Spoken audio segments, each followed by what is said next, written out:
What's up, guys? My name is Jalen. This is Cody. This is Jacob, and this is 94 Feet. What's How you going feeling, on, guys? We doing good. So let's jump right into it, man. The Suns are up 2-0 against the Bucks. Last night game wasn't really a good game. What did you think about it, Cody? So I think we saw yesterday how much more dominant the Suns are than the Bucks. And credit to you, Jalen, actually. Just whenever you're on the last podcast, you said how much deeper and more complete of a team they are. And we really saw that last night. Their three-point shooting is incredible. And there's one guy that we don't talk about on this podcast at all. And he is, as well as Aiden, an emerging star in these playoffs. And that's Mikal Bridges. He reminds me, I see glimpses of Klay Thompson. Okay. Whoa. And I'm not saying he's no claim to Klay Thompson. Klay Thompson's one of the best shooters of all time, but a guy that can score, I think, at all three levels. You know, he could catch the ball in the corner and then he could take some dribbles, pull up mid-range. Like he's doing everything for that team right now. And he's also their defensive anchor. Not anchor, he's their guy that's stopping Middleton right now. He's definitely more than a 3-and-D guy, as Yeah. people have been perceiving him. He's been showing that he's more. And I think it's his second or third year right now. What is it, his third? I think so. I feel like Mikal Bridges, he's just a really good role player. He's a really good role player. He's not really a 3-and-D guy. I mean, he can shoot the three and he plays really good defense, but he does a lot more than shoot. That's what I'm saying. He does more than that. Yeah, does a lot more than just shoot the three. And to compare him to Klay Thompson, that's like comparing like JJ Redick to fucking LeBron James. Bro. like No. like, bro, that's like two completely different type of players. Klay Thompson takes a minimum of like 4 dribbles per game and gets shots up. Mikal Bridges has his own wing, bro. He goes to the basket. Isn't that that's a tough comparison? Like, were you talking more so about how they impact their team, or like you gotta clear that one up?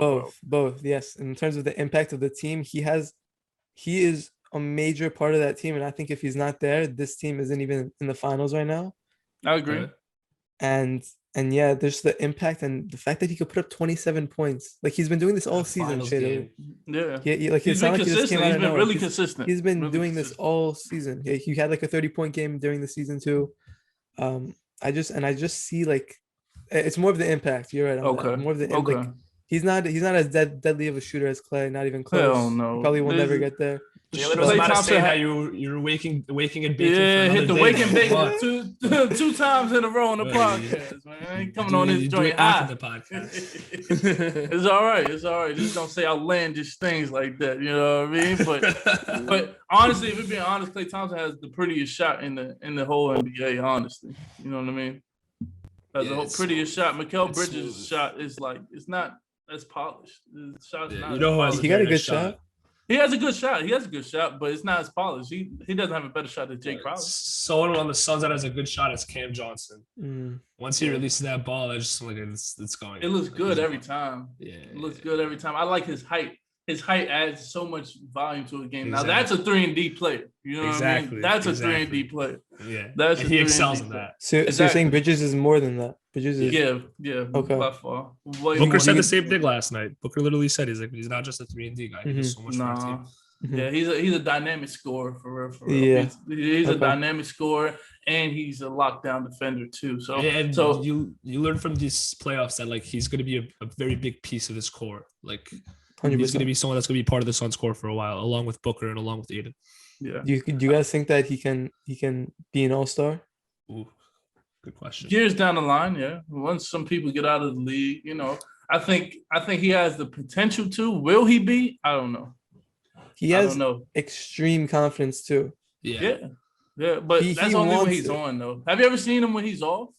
Like when he's off, recently, I haven't seen that. No. Yeah, like when he's off, he kind of shies away. You kind of forget that he's even in the game. You know what I mean? That happens sometimes. It's like a guy like that, and we saw DeAndre Ayton have a bad game yesterday, and like that just kind of proves how young he is. You know what I mean? But Mikal Bridges, he shies away, and honestly, I think once he gets it down packed, bro, it's a lot of people that can't stop him in this league. Because of his length too. Yeah, he's too long. Lengthy.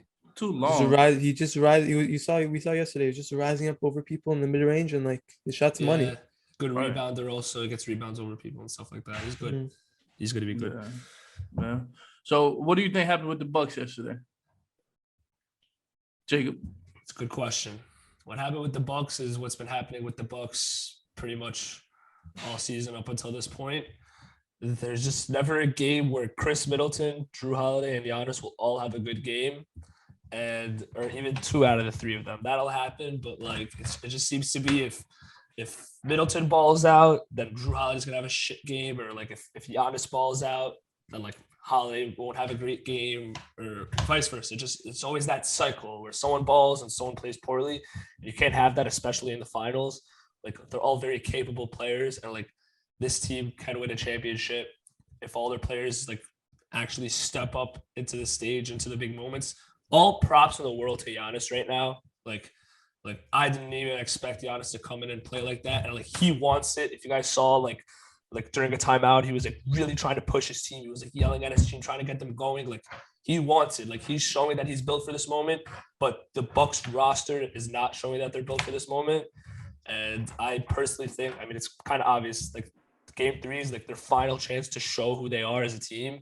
And it's kind of obvious if they don't step up in Game 3, then the series is pretty much over. So yeah. So I would expect, I do fully expect Drew Holiday, because bro, they're better than this. Chris Middleton did have a Game 1, but he never has 2 good games in a row. I'm not sure why, but the Bucks, I heard this in the commentary last night. I was just telling Jalen and Cody that, you know, the Bucks are a very good team, but as like people worded it, they're the worst best team. Like they're so good and talented, but they have so many inconsistencies. I'd partly say that might be because of the coaching. People say Mike Budenholzer might be hindering the team's like full potential. I'm not sure. Yeah, he made some stupid decisions last night. Like when he took Giannis out and Suns went on that run in the fourth quarter. It was questionable coaching. I mean? Like, it was questionable. It's like certain stuff you just don't do. And I also feel like Pandemic Chris, he has to step it up, man. He has to step it up. You know what I mean? Like I feel like he's the reason why this team is not like where it needs to be, honestly, because at the end of the day, if we're being completely honest, and this is my opinion, right? Chris Middleton is a better scorer than Giannis. For sure. He's a better scorer than Giannis, right? So he needs to be the primary scorer, not Giannis. So it's like he needs to be able to take control of the game. You know what I mean? Hey, listen, Giannis was honestly hitting some turnaround J's yesterday. I was surprised. I was hitting his okay, shots. Giannis, Yeah. okay. Yeah. He was hitting some threes. I was really surprised. Yeah. Like he's using his length, you know, like let's say like whatever they lose this finals and stuff, like Giannis could show some promise. He's still young, and there is no stopping Giannis if he can just get a consistent jumper and like he could shoot like 70 from the free throw line. Like there's very little hole. Like he's complete in every aspect. Besides that, and if he's consistent in that, there's no stopping Giannis. Like, I don't think he'll ever get a consistent free throw. That's what I'm saying. He dropped 42 points last night because he wasn't only attacking the paint. He was, and it was working. Like honestly, like. He could have had 50 something. If he was living at the free throw line. Living at the free throw line. Yeah. There was a point in the game. It was like I saw a stat. It was like he was 10 for 16 from the field and 10 for 17 from the free throw. Like, come on, Giannis. You gotta shoot better from the free throw than the field, man. I think the Bucks have to realize on defense you cannot switch everything. They was exposing all their defensive rotations are poor. They're terrible. They were playing with Pat Connaughton the whole game. They were singling him out. Chris Paul would just want Pat Connaughton on him the whole time so he could get a bucket. And Chris Paul had a bad game last night as well, but that's who they wanted to go at. You know what I mean? And they knew they was going to switch everything. So I think it's 50-50, coaching and Chris. Yeah. You know what I mean? Honestly, it was I would give a lot of the blame to Chris, obviously, because if you're the second best player, you got to ball out. But yeah, coaching, bro. They literally said the Nets were down to the Nets were up 2-0, and there was like this rumor that like the Bucks are considering firing Budenholzer if they lose this series. Like, does that Chris like can not mess with chemistry? Like, you should wait till maybe after the playoffs to say that. I don't know. Chris can be the best offensive player on that team. Yeah, 100%.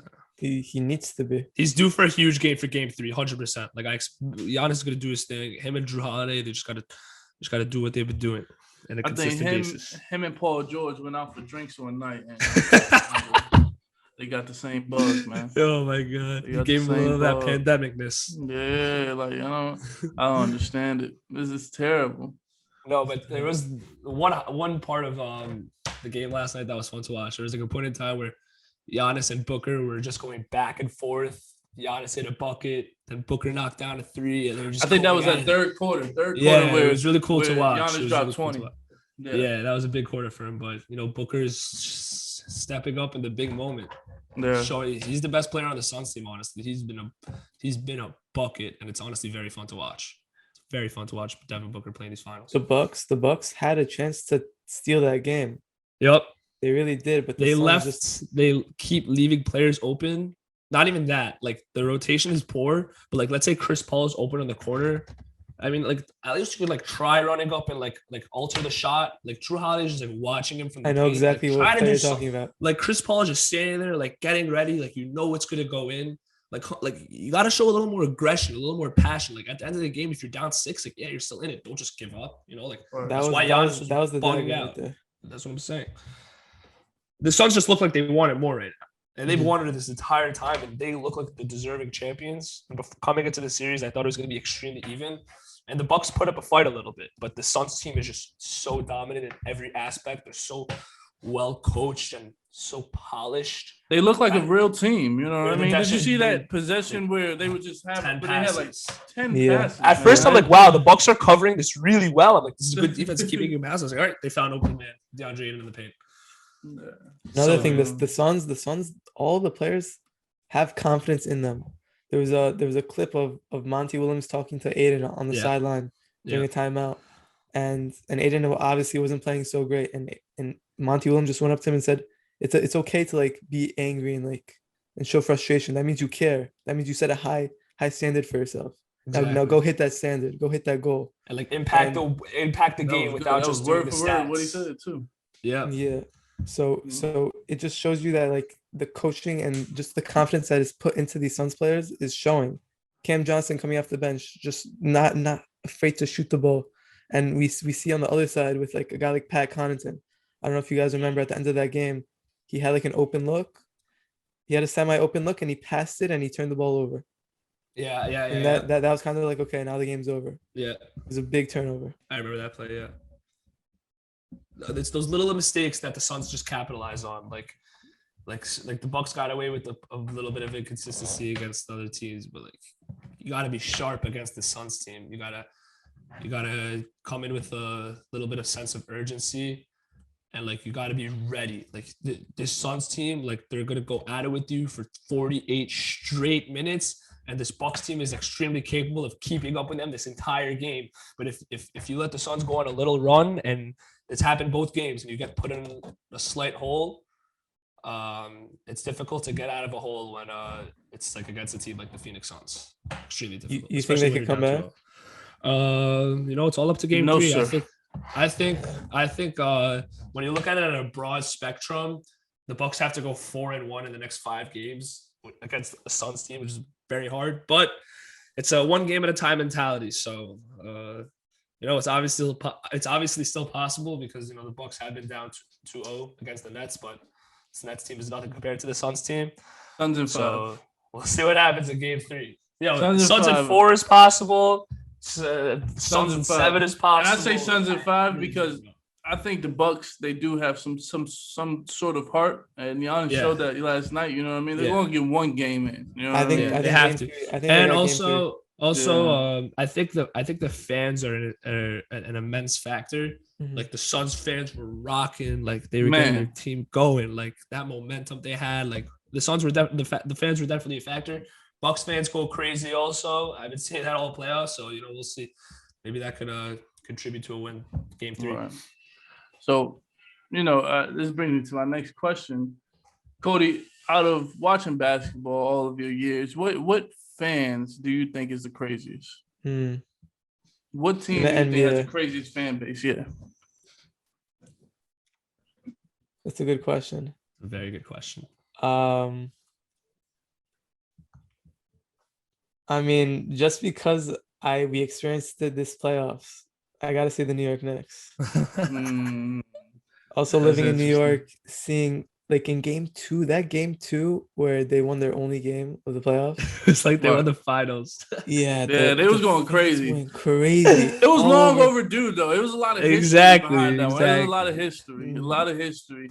behind and him. just the beef that the fans had with Trey Young, like we don't see Right. that with any other fan base, you know.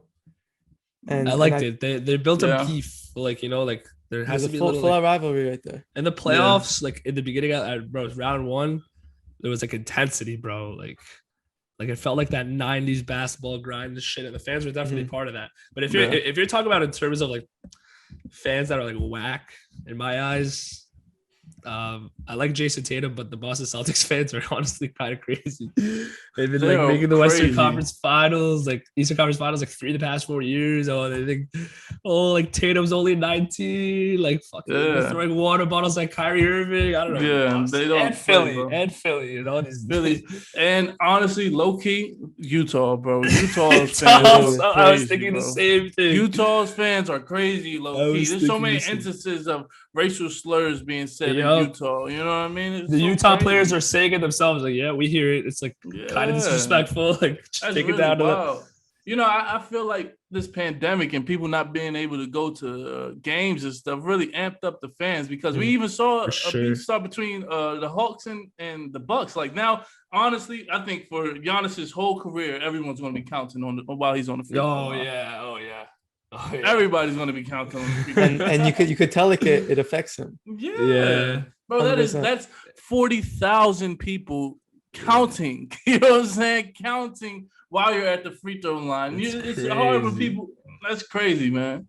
His teammates probably got a little frustrated also. Like, come on, Giannis, shoot a little faster, man. Sure, but you know he just he got to work on that. I don't know what's wrong with him with free throws. They say that like they say this about every player, but like whenever he's practicing his free throws, like he knocks them down, like full out Oh, switch, yeah? like yeah.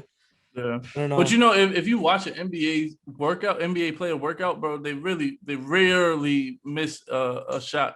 Yeah. Really miss a shot. It's so crazy to watch them. That's why when they were in the bubble, like people like fucking TJ Warren were lights out because like there are no fans. Like you're just in an open gym, you know. I don't know. I don't know. You don't know if that was a factor. Nah, I don't think I think fans definitely was a factor, but I do feel like that bubble kind of brought people to a different zone. Because think about it, you're locked in to one place and you're there for one thing. You know what I mean? So it's either it make you go crazy like Paul Or George, you're wasting your time. yeah, Like that. or you ball up. You can tap into a different level like TJ Warren and Dame. You know what I mean? Even like Terrence Ross. Terrence Ross, like even Random LeBron was saying players. how he was having a hard time in the bubble.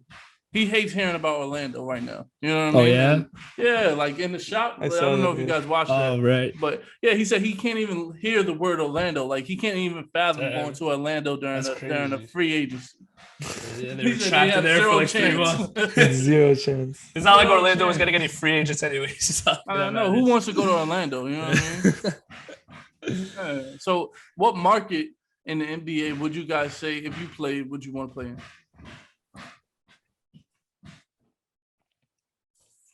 Another thing that about like fan bases going crazy.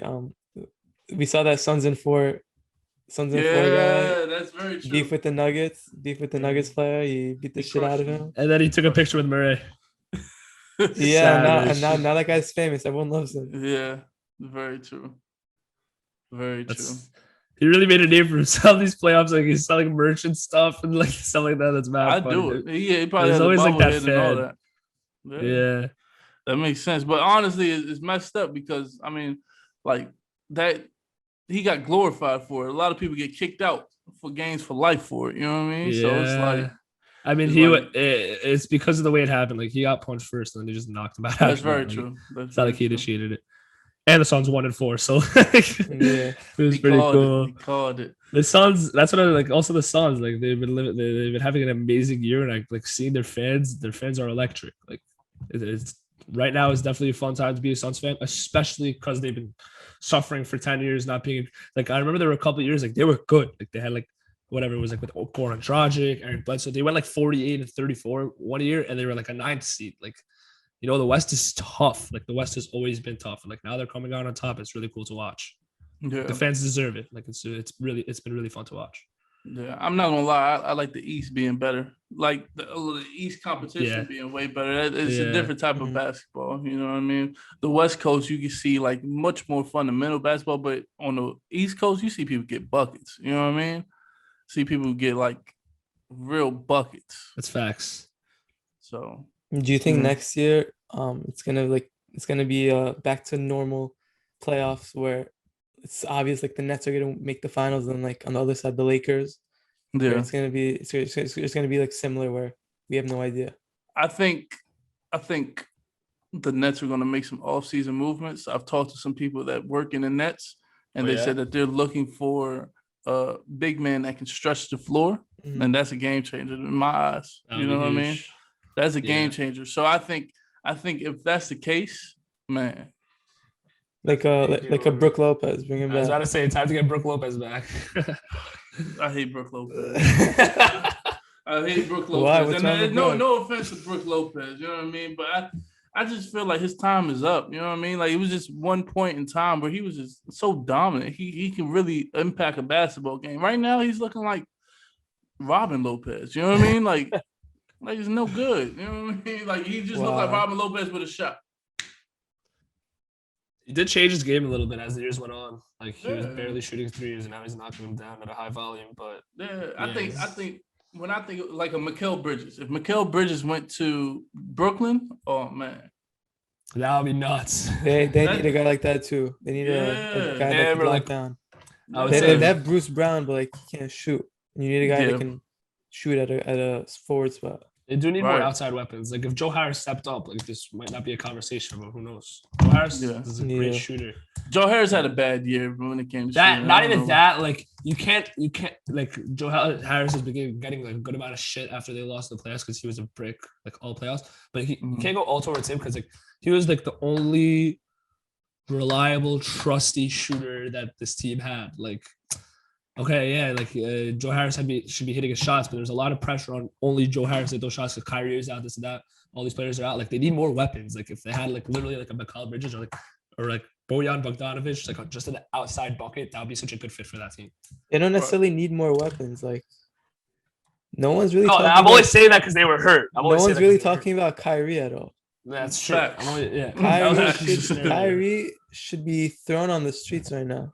After Why do you say everything after the entire season of him partying with his for his sister's birthday and then like saying like he doesn't really care about basketball, like it's not his main focus. Yeah.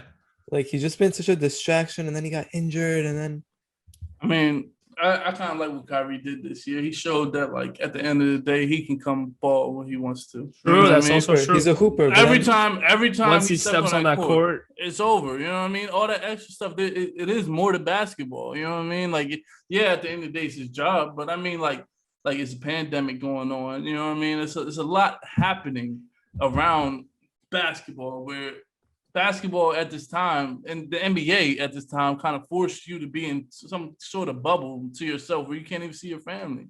So I kind of respect what he was doing, honestly. and he also can't stay healthy. Yeah, that's the only issue. When he's on the court, he's a baller. He's a top 3-point guard right there. But Yeah. Top 3-point guard. Who's the top 5, Jacob, top 5 point guards, you want mine? in the league right now?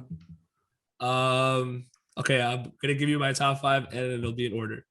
Curry number 1, 2 Dame, 3. Are we considering Luka Doncic a point guard? He's a Yeah. point guard. He's a point Okay, guard. so 3 Luka Doncic. That's in order. Yeah, so one Okay. 1 Curry, 2 Dame, 3 Luka Doncic, 4 Chris Paul, and 5 Trae Young. That's my 5. I might be forgetting 1 or 2 players, but that's off the top of my Who head. else is a point? Are we considering LeBron a point guard? No, we could consider Westbrook 1. He's a 3-point. He's a 3 Yeah. guard. He's a 3.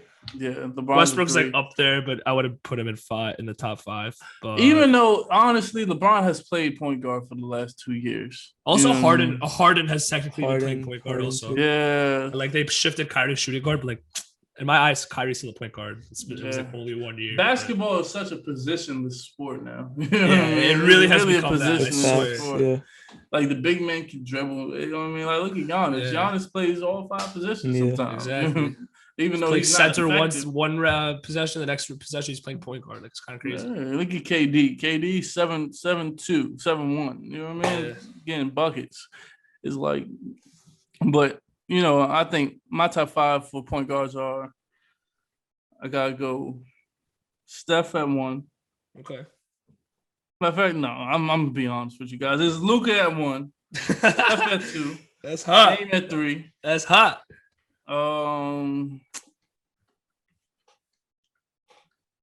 Chris at 4. I gotta give it to him. And I'm gonna go James Harden at 5. Okay, yeah. Yeah, Solid. James Harden at 5. There are a lot of talented guards. It's hard to just put 5 as the best. Yeah. So Dame, you guys both had Dame pretty high, and I don't know about Dame. Really? He doesn't win. That's Okay. the clutch. Luka Doncic isn't winning. He's still a fucking generational talent. That team, In terms of that team, individual performance, like they barely get out of the first round every single year. That's the And they team. have- That's not that. That's the team. That's Dame. Dame is a winner. Dame is a winner. Dame drops 55 on a what was that 12 for 13 night? Like that's crazy. Yeah, Man. no. That's crazy. Dame is a once in a generational Yeah, that's facts. That's player. facts. You know what I mean? So it's like he has to be up there. His team is just 100%. shitty. I mean, like you got What Carmelo out there. why is this team shitty though? Like they do what they need to do every year. Like they brought in Norman Powell. They brought in Covington.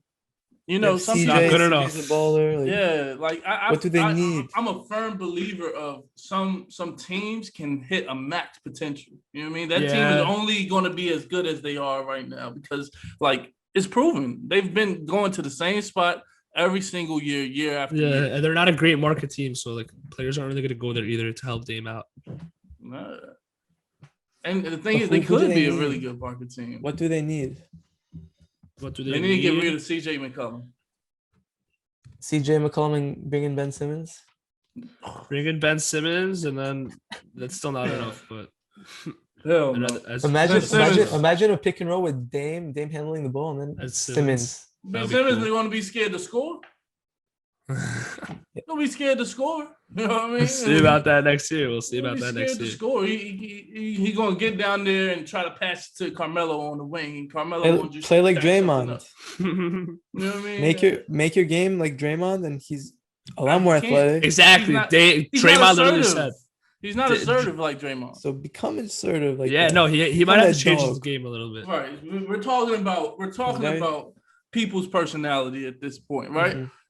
Draymond, that is who Draymond is since he's came into the league. That's who Draymond is. He's not changing for nobody. Ben Simmons is real, you know what I'm saying, passive. He's real quiet. You can't Yeah. ask someone who's already becoming who they are to like just change like that. It doesn't work like that. It's You know what I hard, mean? yeah. Like, and also Draymond's a dog. Is Ben Simmons a dog? No, but players like Lonzo knew he had to switch something. It wasn't working, so he had to switch it up. So over the course of like 5 years, he's been talking about consistently Lonzo's improving his shot? shot. Yeah, he's not. It's not like he's like 10 times better, but like That's a instead of shot. shooting like compared to- this. That's a like shot, right? That's something controllable. We're talking about Yeah. the personality. Oh, You know what I okay. mean? Yeah. Mentality. The person mentality. Yeah, like I Yeah. don't think you have to be born with that. And I don't think Sometimes he they just give you a cares shot. you don't need to be emotional to be considered a dog. Yeah, but I no, don't but think anyone said the that. passion just isn't there for Ben Simmons. Like it doesn't So even let's, look let's like he define cares to what improve. a dog is, because you just said you don't have to be emotional to be a dog. Like, what is a dog to you, Cody? So how you're saying Draymond Green, like he's very like he puts in passion into the game. Like you could still have passion without Well, like going Kawhi. Like Derrick Rose. Kawhi was the guy that I was gonna bring up. Yeah, I agree, right? That's what I'm talking about. That's that piece where like Kawhi's a perfect example. He shows no emotion, but he's a dog. what I've yet to isn't see Ben that, bro. Simmons doing that's making you say he's not? He's a not dog? assertive, bro. You have Trae in terms Young. of trying to score the ball. Understanding what your team needs, Mhm. doing whatever it takes to win. Your team is down, fucking 4 points. You see Trae Young right there, and you pass. That's just like the whole conversation with LeBron back in the day when people were saying, "Oh, he's not a dog because he doesn't take the last shot." You know what I mean? Like it's like certain things that a player has to have in order to be considered a dog. Ben Simmons, he doesn't show it to me. I don't see it.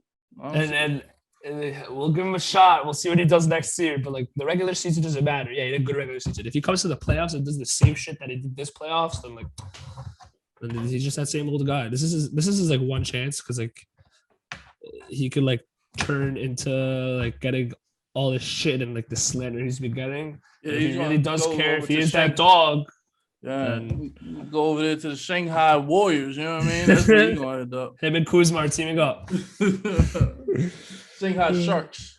What do you guys think about Kuzma saying he can't be consistent with an inconsistent role? Kind of shooting on the Lakers. It sounds like an excuse, but at the same time, he has a point. It makes sense. It makes total sense. Like just at the end of the day. Sorry, go ahead. Yeah, I was gonna say like you could be you can't be consistent in an inconsistent role, but that's not an excuse for why you're missing open shots or like you're taking dumb shots. Like you're more impactful if you're more consistent. But like some of the blame is on you also. You have to just play better. You know? See what I was gonna say was that would be that's a fact if that was true. He has a consistent role. Like Kuz has a consistent role. When LeBron's not in, you're a scorer. You know what I mean? And when LeBron's in, you're a role player. Exactly. Accept it. How can you say it's inconsistent when though you have two roles on the team and it's clear as day? Like no one's asking him to be no lockdown defender. No one's asking him to be a primary scorer even. You know what I mean? Like we just want you to get buckets, hit an open three, and when LeBron's not in, take on some of the load. That's it. Yeah. I think part of where he's coming from also is the minutes, the inconsistency. Yeah, fine. Yeah, that's understandable. One game he could get 20 and like he'll have like a solid game, and then AD's playing and what because like also people would get injured too. Like injured. Having him and Montrez and like Drummond, there are a lot of bigs crowded around in that team. Markieff Morris, like where does Kuzma fit in and all that? Exactly. Yeah. I think they should keep Kuzma out of all those players because he's young and like Kuzma got to get out. You think so? They got rid of their entire core. I mean, they did it for the right reason because they got a ring. Yeah. Like Lonzo's out, Ingram's out. You're saying Kuzma got to get out for himself, or the Lakers need to get him out? Both. Because Kuz is going to go crazy if he stays on that team because he just doesn't seem like he's flexible enough to really accept roles. Yeah. You know what I mean? He's bigger than what he is. Yeah, he's not the type of player that's always going to be ready when you throw him in the game. You know what I mean? Like the Lakers need a player like THT. No, he needs a player like THT. When THT gets in, he gets his bucket. Caruso, he knows his role. He comes in, he does his thing. Coach tells him to go to the bench. He sits down. That's it. Yeah. Kuz is mad because he don't touch the ball. You have fucking LeBron James and Anthony Davis on your team. Yep. Come on now. You know what I mean? And then did you guys see Andrew Drummond say Kareem Abdul-Drummond? Yeah, I was like, bro, what are you doing? Like, why are you putting that name next to yours? Bro, he thinks he's bigger than what he is too. Yeah, there's a lot of ego. There's a lot of ego to our team get paid for years, and he's just never getting paid. He's getting traded left. It kind of sucks. Yeah, he could have got a. No one really needs a guy like Drummond. I mean, and that's I think that he's solid, but like I'd say he's a good 1-year contract player because you get what you get from him. You know what I mean? Like you get rebounds. That's all you get him from. You know what I'm saying? Like that's what you need. Don't expect anything more. A couple dunks, rebounds. Couple dunks, rebounds. He's not going to create for himself. You need rebounds, get him. You know what I mean? You need a big man presence defensively. He's calling himself Kareem Abdul-Drummond when he can't hit a hook shot for his life. Yeah, his life depended on it. Come on now, man. It's disrespectful to my man Kareem. These players be wilding. Tripping, man. But, I think that concludes the episode of 94 Feet. Thanks for watching. Hit that subscribe button. Leave a comment and like. Share with your friends, too. You know what I mean? Let's keep the conversation going. Peace.